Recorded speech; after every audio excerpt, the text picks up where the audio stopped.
o que que é rinha de rico, ou melhor, o que que significa quando uma pessoa que não faz parte dos círculos estabelecidos da riqueza, quando essa pessoa de repente entra nesses círculos. A gente sabe que isso é uma coisa muito rara, né? Mas ao mesmo tempo existem figuras, principalmente da grande mídia, que talvez conseguem fazer isso de um jeito inesperado e têm experiências pra contar pra gente de o que é furar essa bolha, de o que é furar essa bolha e entrar nesse espaço que não lhes foi destinado. Vamos dar uma olhada aqui num vídeo do Michel Alcoforado, que eu acho muito interessante pra ver um pouquinho sobre isso. Meu amor, você tem cara de rica de berço, você fala bem.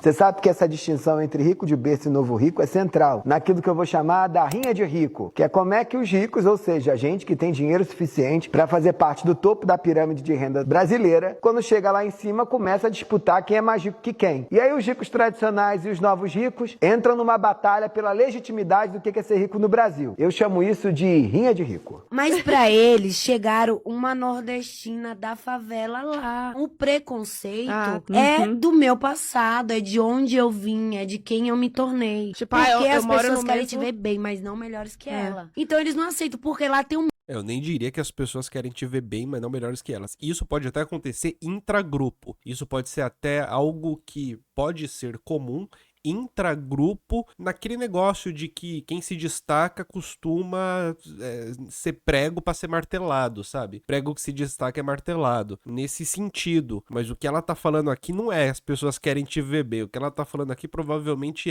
existe uma educação e uma elegância propriamente de classes altas que esconde a antipatia e o nojo que se tem por aquele que tem uma origem pobre. monte com um oficial de justiça batendo na porta devendo. Casa penhorada. Tem uns bonitinhos que faz culpa lá com a tornozeleira eletrônica, viu? Porque, e aqui eu acho que é mais importante, né? Aqui eu acho que é mais importante. Sabe quando chega aquelas pessoas que falam assim, não, é porque eu não gosto de gente pobre, mas não é pobre de dinheiro, é pobre de espírito. Cara, tem uma parada aqui que é relevante aqui entender no sentido inverso também, né? O rico é rico de dinheiro, é rico de espírito, do que ele é rico, né? O que ela tá falando aqui é de uma situação de alguém que pertence a uma classe alta, decadente, evidentemente, decadente, que tá passando por situações que são constrangedoras do ponto de vista econômico e também do ponto de vista jurídico, e isso faz a gente compreender que o que esse povo fala quando diz do pobre de espírito é mais ou menos o que ela tá narrando aqui dessas pessoas que são ricas de espírito, talvez não necessariamente ricas de dinheiro, porque no fundo é uma mistura de um capital social com um capital cultural que é absorvido no interior de espaços que, para conseguir, é necessário ter determinado capital econômico. Esse espírito onde se situa a riqueza e a pobreza tá nesses lugares, tá nessa absorção de um hábitos, dessa incorporação de um hábitos, de um jeito de ser, de uma maneira de ser, de um jeito de ser em sociedade, de uma maneira de perceber o outro, de uma maneira de perceber o que vale a pena ser discutido, o que não vale, de um jeito de perceber o que vale a pena entrar na conversa e o que não vale, o que vale a pena olhar e o que não vale, o que vale a pena criticar e o que não vale. Qual tipo de pessoa vale a pena se aproximar e qual tipo não vale? Uma percepção desse tipo que ela vai acontecer através de uma socialização, principalmente em círculos em que o capital econômico, ele talvez seja a primeira coisa para abrir a porta. A primeira coisa que te deixa circular nesses lugares. Canela. É muito interessante que toda vez que o novo rico olha para um rico tradicional, dado que esse novo rico não tem, né, o hábito, ou seja, a forma como se veste, fala, se porta, se comporta, gesticula, tal como os tradicionais têm, eles vão acusar esses ricos tradicionais de serem falidos. É isso, cara. É isso. Vão acusar os ricos tradicionais de não serem ricos de dinheiro, porque o dinheiro é a única coisa que os novos ricos têm. Falido é uma categoria central nesse jogo porque articula duas dimensões ou duas linhas de entendimento da realidade da produção da diferença no Brasil que são centrais ao entendimento desse jogo. A gente precisa das coisas e a gente precisa do dinheiro para poder performar riqueza. Quando você não tem dinheiro, mas você ainda tem as coisas, você pode ser dois tipos de gente. Ou você é um falido que está ali ali agarrado àquelas coisas, apesar deles não terem dinheiro para sustentar aquele modo, aquele estilo de vida, eles se mantêm agarrados às coisas de rico, porque sabem bem que sem elas não conseguirão transitar no mundo dos ricos. Basicamente, ele está descrevendo aqui a necessidade de uma adequação que se dá pelo olhar e que faz parte da vida cotidiana de literalmente todo mundo, tá? Isso daqui não é uma futilidade dos ricos. Literalmente todo mundo vive uma vida onde o olhar vale muito. Literalmente todo mundo.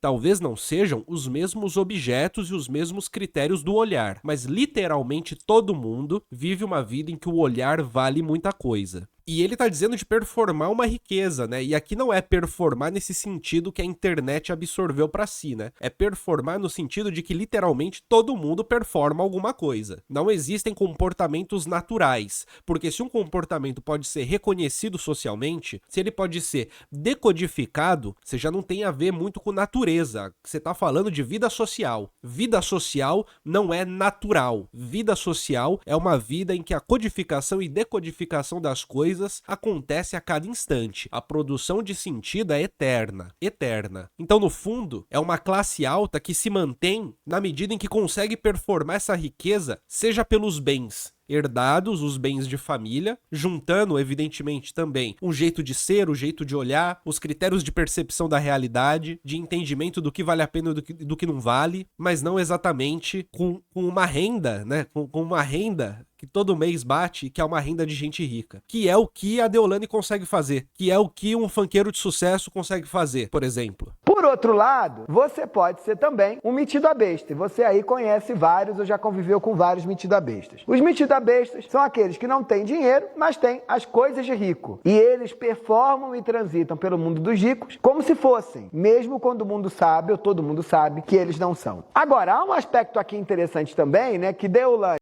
para tentar marcar a sua legitimidade dentro do Alphaville 1, ela reforça que tem dinheiro, mas ela traz um aspecto decisivo aqui na organização do encontro entre ricos tradicionais e novos ricos, que é a presença de dois afetos. A presença do afeto do medo ou a presença do afeto da inveja. Medo e inveja são importantes gerenciadores de fronteiras. Os novos ricos morrem de medo de serem sequestrados, de serem roubados, e aí se agarram às suas coisas. Por medo daqueles que são não ricos, em geral esse medo se traduz em carros blindados, muros altíssimos, cercas elétricas, e aí é o medo, né, afastando. Mas também você tem uma outra coisa que é fundamental na organização da sociedade brasileira, que é a inveja. E a inveja é como os não ricos tentam mimetizar ou copiar. A inveja, a gente já falou muito de inveja por aqui, né? Já trouxe isso em live. Inclusive, essa é uma live do Colunas Tortas, toda terça-feira, 10h30 da manhã. A gente já falou sobre inveja também quando eu respondi comentários de outros vídeos. E a inveja é meio que... Eu tendo a achar que inveja funciona como um significante sem significado. Ou seja, é um significante que resolve tensões interpessoais. E ele pode ser colocado meio que em qualquer tensão, né? Qualquer tensão entra a palavra inveja e ela resolve o problema. Ela dá sentido pro fenômeno. Vamos escutar aqui o Michel. Ou se apropriar dos hábitos ou das formas como os ricos lidam com isso. Então, medo é central. Todo rico morre de medo. Morre de medo de morar no Brasil, não importa se vive em São Paulo, que tem índices de criminalidade baixíssimos, mas todos saem por aí, né, comprando carros blindados. O que faz dessa cidade, se não a maior, uma das maiores, com a maior frota de carros blindados na região, sem precisar, né, a criminalidade não justifica, mas o que justifica é uma necessidade da gente marcar esse afastamento de quem tá dentro para quem tá fora. Porque, evidentemente, as coisas não têm só uma função, elas também têm uma forma. Elas também têm uma forma. O carro blindado não é só a função, mas é também a forma. É também o fato de se ter o carro blindado. E de se poder dizer que o carro é blindado. E de se poder ver que o carro está blindado. É tudo sobre fronteira. Nada mais do que isso. Tem máfia do correio, máfia de licitação. Tem um monte lá dentro do Alphaville. Só que eles não aceitam eu, a advogada, abre aspas, de bandido, que eles falam, que depois surfou na morte de não sei quem.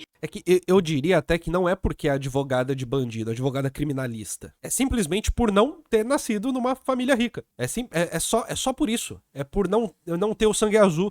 E virou famosa e agora tá ganhando dinheiro. É isso o preconceito deles. Engole ou vomita. Não aceitar o outro é um caminho fundamental na organização dessas fronteiras de quem tá dentro e quem tá fora. Deolane tá certa aí. Não Que tem um funcionamento geral, né? Literalmente, todos os grupos sociais envolvem a não aceitação de um outro. Isso pode se dar através de um não explícito ou pode se dar através da, como é que fala? Da hostilização do outro de uma maneira sutil. Tudo se passa como se fosse aceito, mas na verdade a sua presença é enquanto alívio cômico, por exemplo. tem jeito, é assim mesmo. É assim que a riqueza é performada do Brasil e que a desigualdade se mantém, né? Se reproduzindo, indo de um canto a outro, de um momento a outro. Maravilha, hein, Deolane? Boa sorte pra você, tá? Será que ela ainda tá ainda no Alphaville? Depois daqueles tropeços todos, aquele negócio todo? Deolane, dando aula. Podia ser antropóloga, hein? Adorei. Podia virar antropóloga. Muito legal mesmo essa entrevista da Deolane e essas falas, essa leitura, né? A leitura que ela tem da sua vida cotidiana, muito boa. Evidentemente que a Deolane, você pode achar o que quiser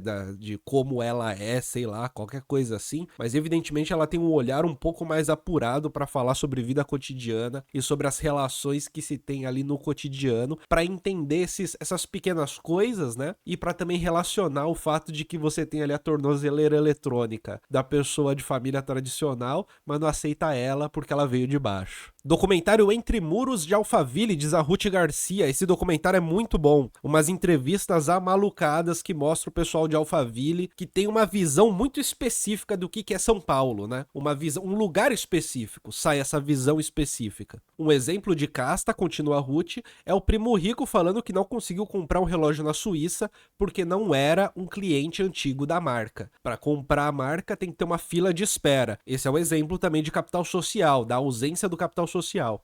Esse vídeo é um corte das lives do Colunas Tortas. Live do Colunas Tortas toda terça-feira às 10h30 da manhã e ao longo da semana, às vezes à noite, mas principalmente no período da manhã. Só que toda terça é com certeza 10h30 da manhã, tá bom? Vem participar das lives comigo.